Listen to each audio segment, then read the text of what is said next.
Ok, bueno, a pedido de Rubén, vamos a hacer nuevamente esta presentación que creo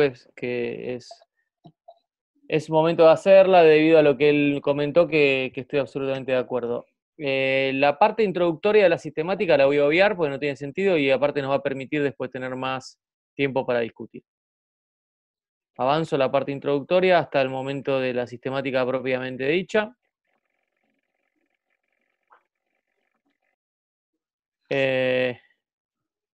Entonces, el alcance de la sistemática, casos sospechosos o definitivos de COVID-19, cursando un síndrome coronario agudo. Esta es la definición, que no la voy a nombrar, ya todas las conocemos, y si no, pueden consultar en la página del Ministerio de Salud.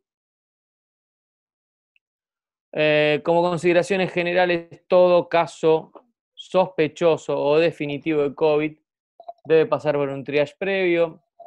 Creemos que pese a la tendencia de algunas sistemáticas de proponer a los trombolíticos como primera estrategia inicial, la baja prevalencia actual del COVID-19 y aparte los resultados de la angioplastia primaria, esto ha sido revisado inclusive en el Colegio Argentino de Cardiología Intervencionista, sigue favoreciendo a la angioplastia primaria como primera medida terapéutica, y que el tratamiento de fibrinolíticos debería considerarse, eso no significa que sea la indicación habitual, sino que debería considerarse en síndromes coronarios agudos supra-ST de bajo riesgo. Por ejemplo, pacientes cursando un infarto inferior sin un infarto previo de otro territorio.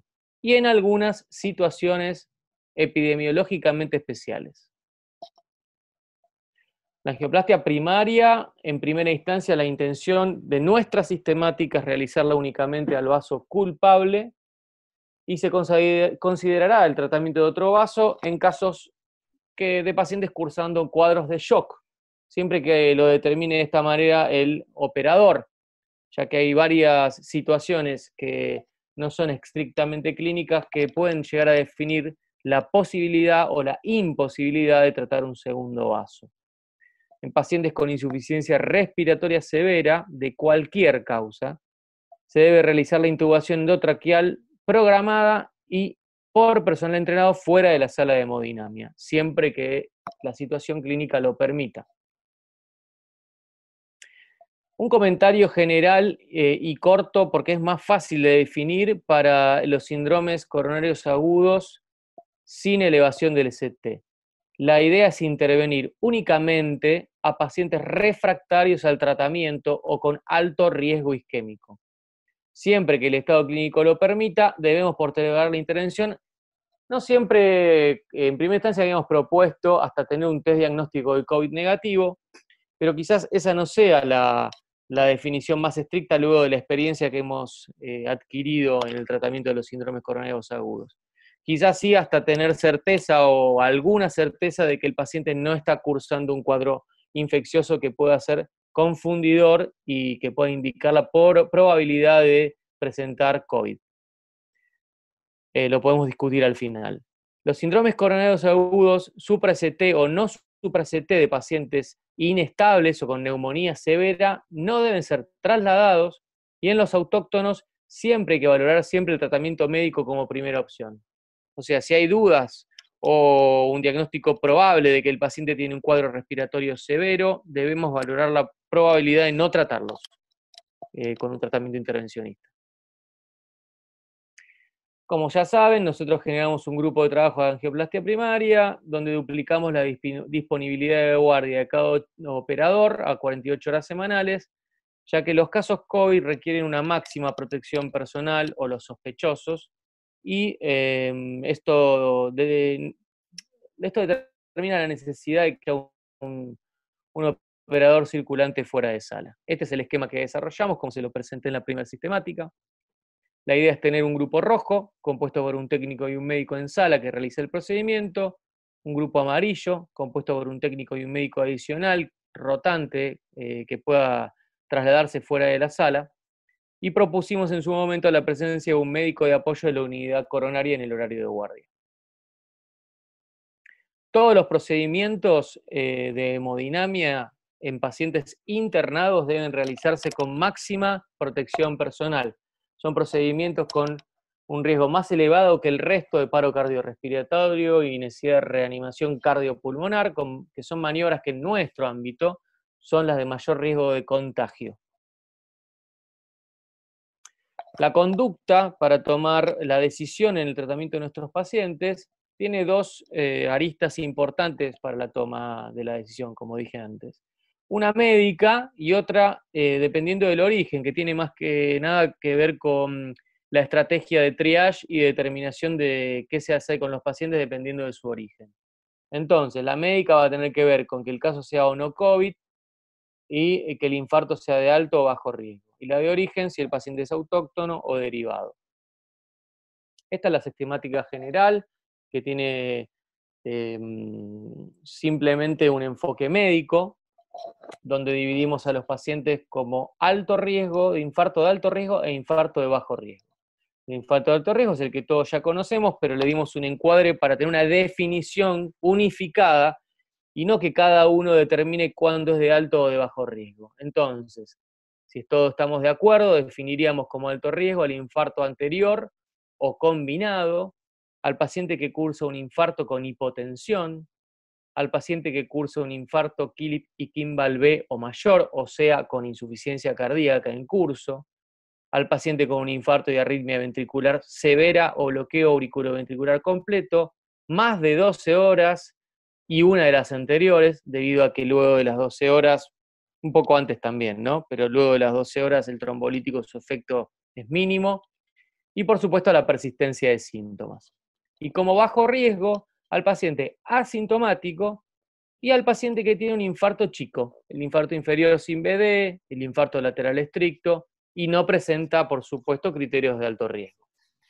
En aquellos pacientes con infarto de alto riesgo es indiscutible la necesidad de una angioplastia primaria, y en aquellos pacientes con infarto de bajo riesgo podríamos considerar, dependiendo del paciente, la fibrinolisis. Si decidimos fibrinolisis, deberíamos evaluar luego de administrarla si evoluciona con criterios de alto riesgo. Y si no evoluciona con criterios de alto riesgo, deberíamos finalizar el tratamiento en ese momento y aislarlo en la unidad de terapia intensiva en caso de que sea un caso COVID o sospechoso de COVID. En aquellos pacientes donde el infarto es de bajo riesgo, pero no dispongamos de fibrinolisis, siempre debemos considerar la angioplastia. Si la hacemos, le haremos angioplastia primaria y si no, el tratamiento será exclusivamente médico. En cuanto al origen de los pacientes, cuando son autóctonos es más sencillo porque el grupo de trabajo es un grupo que conocemos. Debemos realizar, por supuesto, en el acceso del paciente al hospital un triage en guardia, definir si el caso es o no un caso sospechoso o definitivo de coronavirus, definir allí en ese momento el destino del paciente y también en ese momento, al saber que es un paciente sospechoso o definitivo para coronavirus, si el tratamiento será invasivo o médico. Y si decidimos invasivo, comunicarnos con hemodinamia. Una vez que se realiza la comunicación, el grupo de trabajo de hemodinamia realizará un segundo triage. Eso no es porque desconfíe del cardiólogo clínico, sino porque nos ha pasado de pacientes que inicialmente no manifestaban criterios COVID y en el segundo interrogatorio sí. Si el caso es COVID, se valorará nuevamente la necesidad de un tratamiento invasivo o un tratamiento médico.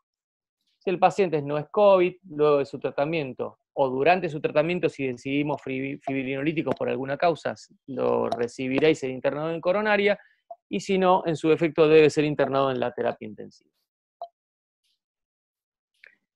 La cosa se complica en los pacientes derivados. Nosotros pertenecemos, como todos saben, a la red de SAME.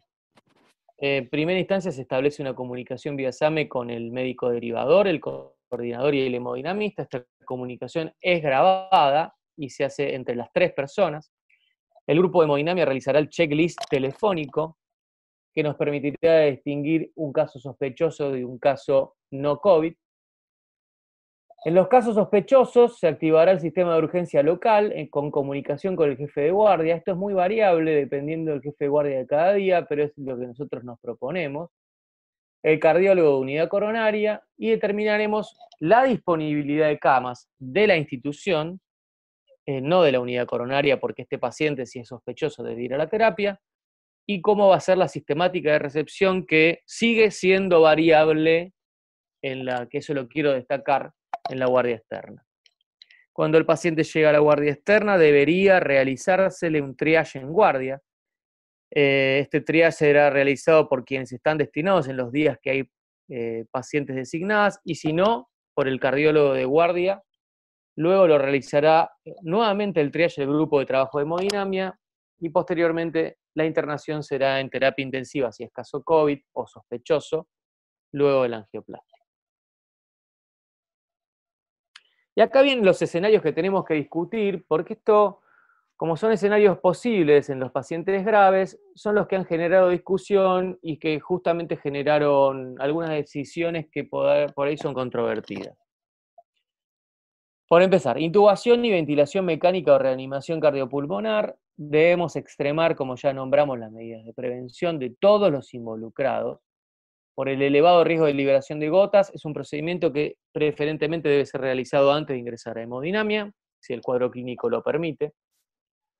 La reanimación cardiopulmonar durante el procedimiento, las maniobras tienen que ser por operadores entrenados y con máxima protección. Lo ideal es que la reanimación le realice el personal de apoyo del hemodinamista para que el hemodinamista posteriormente pueda continuar con el procedimiento. Y un punto importante que todos debemos discutir es qué haremos, aunque estábamos de acuerdo en actuar de esta manera, pero lo tenemos que rediscutir, qué vamos a hacer con los pacientes COVID en mal estado clínico, ya que el tratamiento de reperfusión podría no aportar beneficio. Hay varias publicaciones al respecto. Repito, entonces, tenemos que definir en pacientes COVID, cuando yo digo COVID, digo sospecha o confirmación, ¿qué vamos a hacer si el estado clínico es malo? Otras situaciones especiales, los pacientes con muerte súbita recuperada, sin criterios electrocardiográficos evidentes de superdesnivel del segmento ST. Hubo un caso que llamaron al doctor Olmedo. En estos pacientes hay una publicación que directamente desaconseja la realización de cinecoronariografía. Los pacientes con bloqueo completo de rama izquierda. Sería ideal en aquellos pacientes que nos llaman con bloqueo de rama izquierda por red SAME directamente no trasladarlos, ya que todos sabemos que la presencia de bloqueo de rama izquierda en muchos casos es simplemente una condición de base del paciente, y si están internados en el hospital, agudizar el diagnóstico con los criterios que ya conocemos. Y repito, en los pacientes con sospecha o confirmación de COVID en mal estado clínico, el tratamiento de reperfusión podría no aportar beneficio. Debemos discutir cada caso teniendo esto en cuenta. Fibrinolisis, no mucho, como ya sabemos, siempre que no haya hemodinamia, siempre que los tiempos sean los adecuados. En pacientes COVID con mal estado clínico que se dificulte su traslado, puede ser una opción viable. Siempre debemos tener en cuenta que el paciente tenga bajo riesgo hemorrágico, y la administración debería ser con fibrinolíticos específicos y en poco tiempo. Un comentario al final: debemos tener en cuenta que de todas las drogas que utilizamos habitualmente, las únicas que deberíamos intentar obviar en COVID, siempre y cuando que se empiece a instaurar el tratamiento con antirretrovirales en estos pacientes, cosa que parece solamente un postulado y nada definitivo, los inhibidores orales del receptor plaquetario P2Y12 deberíamos utilizar más el prasugrel que otros por su interacción con estas drogas. El resto no hay problemas. Bueno, esta es el checklist que ya les nombré en la presentación anterior, y este es el esquema que discutimos más arriba. Esto no sé si ya está definido o sigue siendo algo que es un terreno de definición, que es el traslado de los pacientes post-procedimiento. ¿Quién hará el seguimiento de los infartos posteriores en terapia?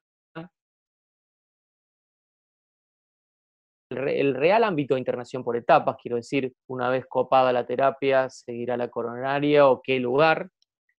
Y si podríamos lograr un triage unificado en la guardia externa al comunicarnos con los jefes de guardias y el jefe de emergencias. Finalizó la presentación.